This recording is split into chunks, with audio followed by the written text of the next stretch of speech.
Green Bay Packers, you did lose your Hall of Fame quarterback, but it never stopped you before. Green Bay Packers suck. We can move on. We got to touch on them a little bit at least. No, we'll talk back. If you're a Packers fan, sorry, you can stick around for a little bit. I have some good things to say. I love your young wide receivers on this offense. I love Christian Watson. I love Romeo Doubs. I think Jordan. I think Jordan Love can do some big things in this offense. I think Aaron Jones is still one of the best running backs in the league.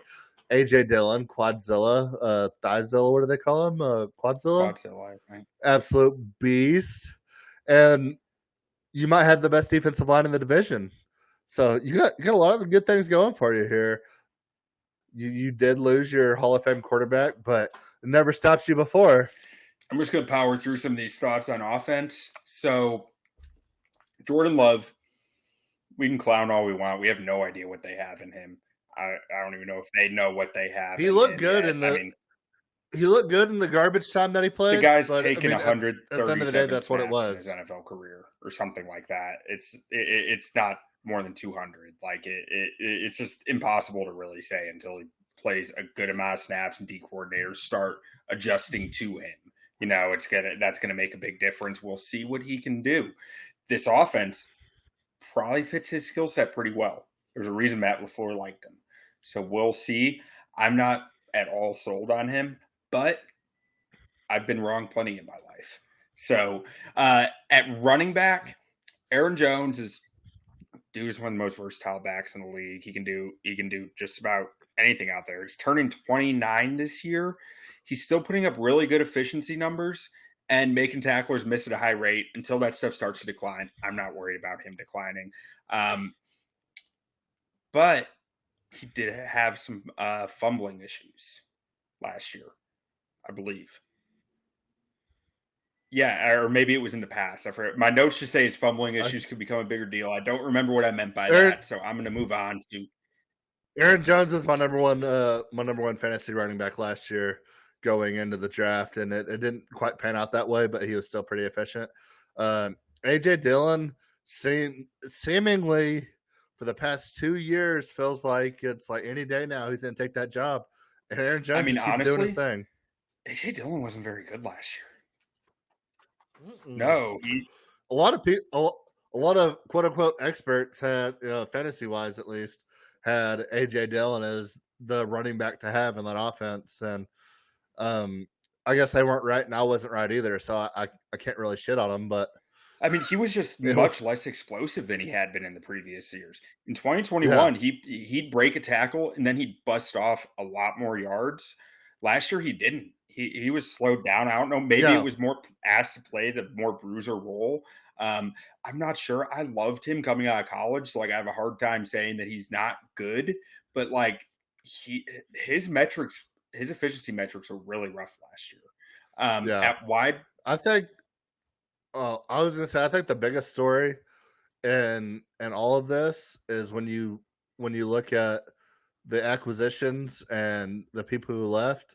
I mean, you lost Aaron Rodgers, Alan Lazard, Randall Cobb, Rob Tonyan, Adrian Amos. You lost your kicker, Mason Crossbar, and then you didn't add a whole lot on top of that.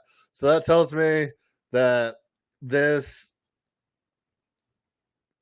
front office is saying to Jordan Love, you're either going to do it or you're not, but we're not bought in. The way this roster is constructed, the way this roster is constructed to me reads like you got to show it now, kid, or we're tanking. Like that's my read on it. Like this, and they have the assets to have a mid-season fire sale, acquire a bunch of future picks and talent, and reload for the future.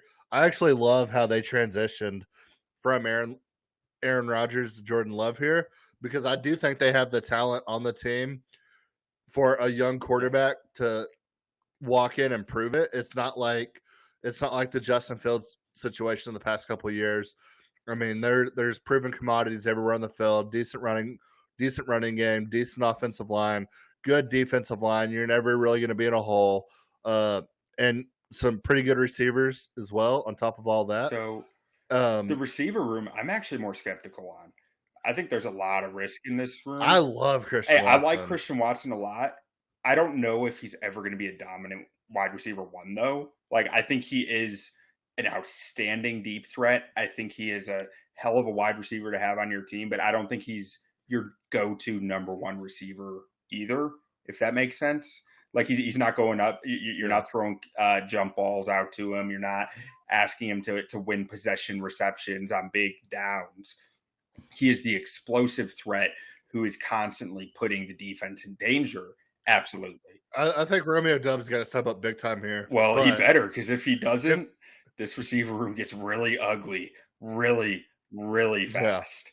And that's not. I don't think this team's going to need to pass a lot as we move on to the O line here in a minute. But like this receiver room, one of my notes here is they are one or two injuries away from turning into an XFL caliber wide receiver room. And that's a yeah, rough thought. And Jaden Reed, I love Jaden Reed. I just hate relying on a rookie who's not like a top 10 pick, top 15 pick to come in and be yeah. one And of your what top receivers. wide receivers is if you're not generational, it's probably one of the hardest positions to just walk into the NFL and be great immediately. I mean, you see third, fourth, fifth round guys every year do it, but at the same time, there's 55 receivers drafted every year. Yeah. Like, Well, and and you go ahead. you can't look at like the three or four guys that like, oh look, well a fifth round receiver went out and caught 75 balls, 800 yards and 7 touchdowns. Is like, yeah, that's one out of 55 guys. Yeah. Like, And don't get me wrong here. Watson and Dubs were two guys I wanted on the Bears last year in the draft. Like those were two guys who I had circled of like they should go target these guys. But that doesn't change the fact that I don't think that it's just not safe. You know, there's not much safety yeah, to this wide receiver room, especially once you look at the tight end room and realize that they have two rookies in there who are probably the best two tight ends in there, aside Josiah DeGuara and Tyler Davis. You're talking second round pick Luke Musgrave and third round pick Tucker Kraft, who I was big on Tucker Kraft coming into the draft. Musgrave, he is freakishly fast for his size. I think that turns a lot of heads. I needed to see more on him on tape, but the potential sky high regardless because he has that outrageous speed. Like that's something you just bet on, which I understand that. But so there, I think there's risk in that tight end room too, which is why I said with Love, like they're saying either go do it or we're rebuilding this thing fast because they are getting so many young guys snaps this year. And the O line, this is a top 10 O line in football. Top five, maybe. yeah. I mean, they have everything in place for the future except quarterback. So I think they're playing this beautifully, which sucks because I hate the Packers. So I really hope that he plays just good enough to fool everybody and then sucks for the future. And they go out and they try to put a team around him next year and he's Yeah. just dog shit. I've got to get on my soapbox for a minute about the way the Packers build their O line. It is just immaculate. It is outstanding the way they build this thing. Like, you draft David Bakhtiari, athletic, big, long arms, left tackle, right tackle versatility. You draft Zach Tom, can play any position on the offensive line, long enough arms, athletic. There's a formula here. Yosh Nijman, draft him, athletic. He has long arms and he can play multiple positions on the O line. By getting these guys who are versatile and athletic with length, they are giving these guys opportunities to grow into spots because they're not limited by a position, right? They're not like, oh, well, you can only play left, so we can't play at right tackle when the right tackle goes down because you're not good at it. They're going after guys who are going to create opportunities for themselves when players go down and be hungry to get that opportunity and have the athleticism and the length to match. It's just so well done. Like Elton Jenkins falls in that group. John Runyon falls in that group. All these guys could play multiple positions coming out of college. They all either had long arms or were like high RAS scores. Just a lot to like in the way they built this O line, and they've been doing it for years and years. And I'm jealous of it. I wish the Bears have been building O lines like this for the last 5 years, because the multiplicity in what they put on this O line is just, it's outstanding. And it's very logical, and it's not that difficult to do, because there's guys who can play multiple positions in the mid rounds of every draft, and they're just betting on upside. I mean, sure, they miss on some of these guys. Like, there was a guy they drafted back in like 2016, I want to say, who in the second round, who never did much. He ended up playing on the Bears as a backup for a few years. Or they took Sean Ryan last year, got injured, didn't really play. Don't know what you have in him. So you're going to miss some, but like, they hit as much as they miss on them, which is impressive. I mean, that's a good, batting 500 is pretty darn good for this league. Oh yeah. Yeah. Yeah, don't like this team, and hate praising them, but I remember for your bachelor party. No, it was Joseph's bachelor party a couple years ago. We were talking about this team, and we're like, oh, can't wait for Aaron Rodgers to leave, because as soon as they leave, we know Jordan Love's not good, and they'll never be able to find another quarterback in that or for that team. I don't want to walk in there and play for that team. And now, what is it? 3 years later, now we're sitting here like, man, if Jordan Love's good, like, we could have another decade long of misery, just hating the Packers together equally. As long as Joe Barry sticks around, I'm not that worried about it. But like, if he leaves, then I start to get more worried. So, yeah. And granted, I will say this about Joe Barry's defense. Like, I got the feeling scouting this defensive roster and what they did last year, that like, they are very much structured for knowing they have a quarterback who can gun it with the best of them and keep them in a boat race. And I wonder how that changes what they're calling this year, not knowing that anymore. If they're going to have to be more conservative, more safe, more dedicated to stopping the run, because this defense just did not care to stop the run the last few years. They just said, we have Aaron Rodgers. If you think you're going to beat Aaron Rodgers running the football, go ahead and try. But we're going to focus on making sure you can't throw the football. So that's going to have to change this year, I think, until Jordan Love proves that he's a legitimate threat, if he does. But if he doesn't prove that he's a guy who can carry an offense on his back, this defense is going to have to change the way they play, which I think is good, because they are good for them, because they are too talented to be as bad as they were last year. Yeah. No, I agree. So you want to hop into their schedule real quick? Yeah, just sorry, I know we're pressed for time. Let's just touch on their D-line real quick, then I'll move on.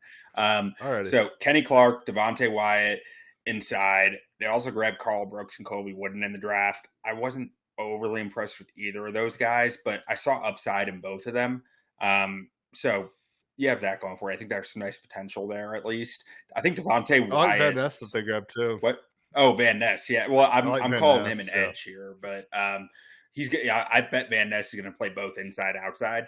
So there is versatility there in him too. And Van Ness is pretty, like, the shades between him and Rashawn Gary are actually really interesting. They were very similar prospects. But I think Devonte Wyatt's going to bust out some this year. I think he's just too talented to keep down. He didn't play a lot last year, which was weird. But you got to see more from him this year. You got to see more of him this year. Did Van Ness have Harbaugh over for a sleepover and not leave his house for 3 days until he committed to Michigan? No, but he should have. Oh. Harbaugh missed out on that. And then on the edge, Rashawn Gary, Preston Smith, that is two very quality stars, plus Van Ness behind them. Kingsley Agbar is good depth. Justin Hollins is good depth. I really like this edge group, and paired with the interior group they got here, I think this is one of the most talented D-lines in the NFL. Not to mention Brenton Cox, the UDFA they got. Guy would have been drafted probably in the top half of the draft if he wasn't just like red flags for off-field issues everywhere. He's super talented. If they can get his head straight, I think there's something there. But if not, I mean, it's a big question when you have a guy who had red flags like he did. And the secondary safety position's terrifying for them. Not going to lie. But I said we'd move on, so I'll leave it at that. Well, I have a question real quick. Did you understand my reference with Rashawn Gary Oh and yeah, Harbaugh? yeah, I did. I Okay. got it. I remember And, Rashawn Gary yeah. had Harbaugh stayed over and watched So, Disney movies with him for like yeah, 3 days. yeah. So if you don't know, Rashawn Gary was the number one recruit coming out of high school, number one recruit in the country. He's supposed to go to Alabama. Harbaugh went over to his house first year at Michigan. Really hadn't landed anybody and as taken the job. And he stayed at Rashawn Gary's house for like 3 straight days and watched Disney movies with him and just I guess flirted with his mom and ate good food. And No then they got the chicken number one recruit in the to beat nation. any chicken. I can tell you And that much. yeah, Harbaugh don't eat chicken, but yeah, stayed at his house for 3 days. Ended up landing him. He goes to Michigan, and then Michigan ends up with like the number 5 recruiting class in the nation, and that's basically the origin story of how Michigan is Michigan now, to where they're competing for national titles, and it's all because Harbaugh refused to leave Rashawn Gary's house for 3 days until he And signed. because he doesn't need a So scared bird. yeah, yeah. Nervous Nervous birds. bird. No nervous birds there. But okay, so we look at the schedule for Green Bay. 19th strength of schedule in the league. Early bye. Pretty young team, unproven quarterback. So you start the season at Chicago, at Atlanta, then New Orleans and Detroit. To me, this is an 0-4 start for them. I don't think they win at Chicago week 1. I think Atlanta has the skill set and the drive to beat them week 2. Then your first home game is against New Orleans, which I think is going to be tough with Derek Carr and company. And then I think you're playing the best team in the division after that, even if it is at home.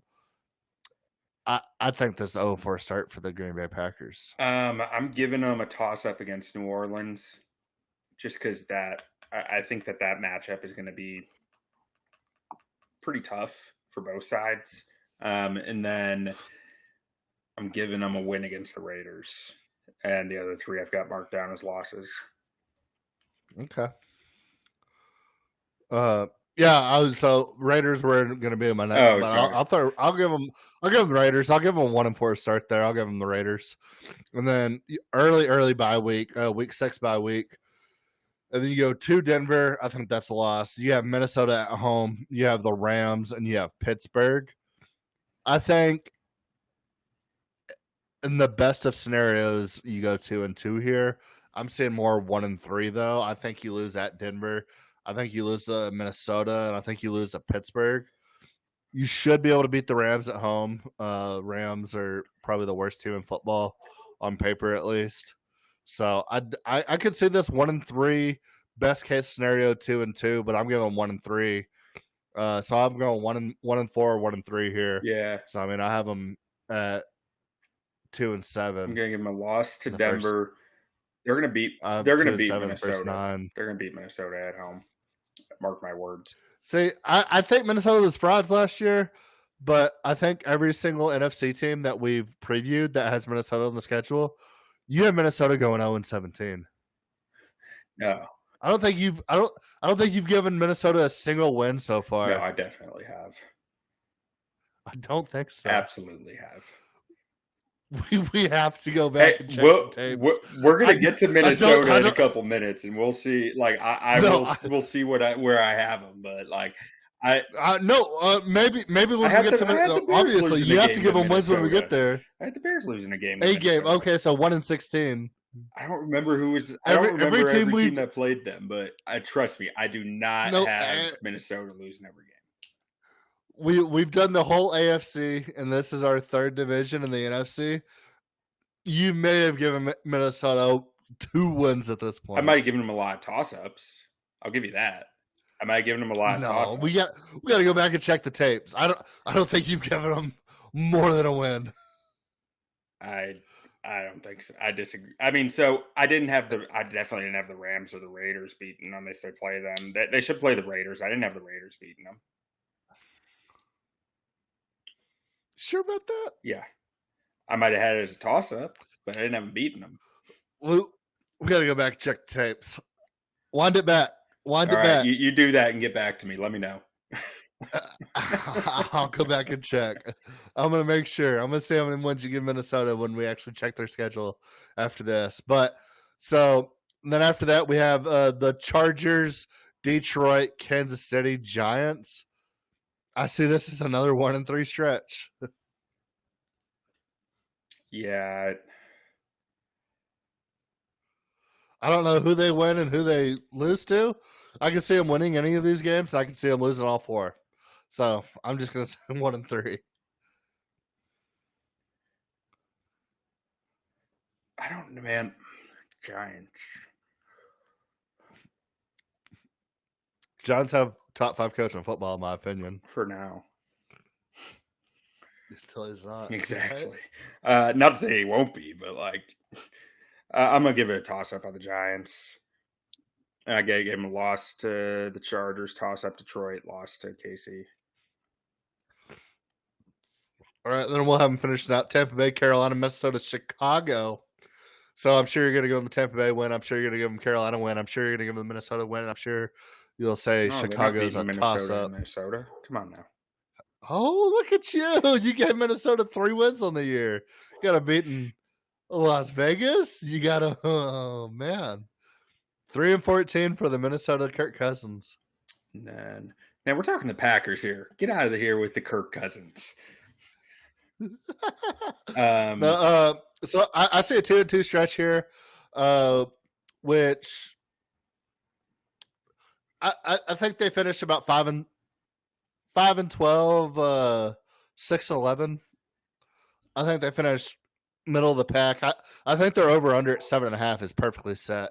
I think that's exactly where they finish, between 6 and 8 wins, in my opinion. Yeah, I've got them at 7 wins. If I'm touching the total, I'm going under, because I have to really fight. Like, if you're going to take it over, you want to be able to find at least 1.5 to 2 wins over what you see, and I just don't see this team getting to 9 wins.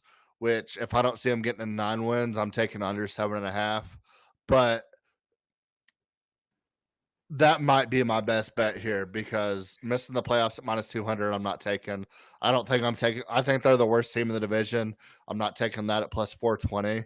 So I think my best bet on this team might be under, only because I struggle to see them, with best case scenario, winning 9 games, which means they only have to lose 2 less. Yeah, than that. unders. I'm with you. Under is probably the best bet here, and it's not like I could definitely see them going over, but if there's a lot of ifs here to me, like if Joe Barry changes up the defense, if Jordan Love works out, if he doesn't, I can see like if Jared Goff gets hurt and Hooker isn't good, if Justin Fields breaks his leg, if Kirk's cousin gets hurt and everybody in the division sucks.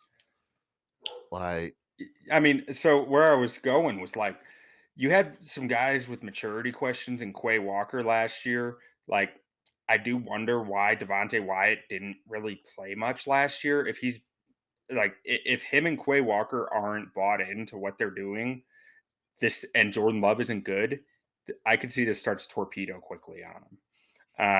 yeah. Not that I think it should, but I could see it happening, which is where, like, I think if you really want value, you go find alternate under and take that.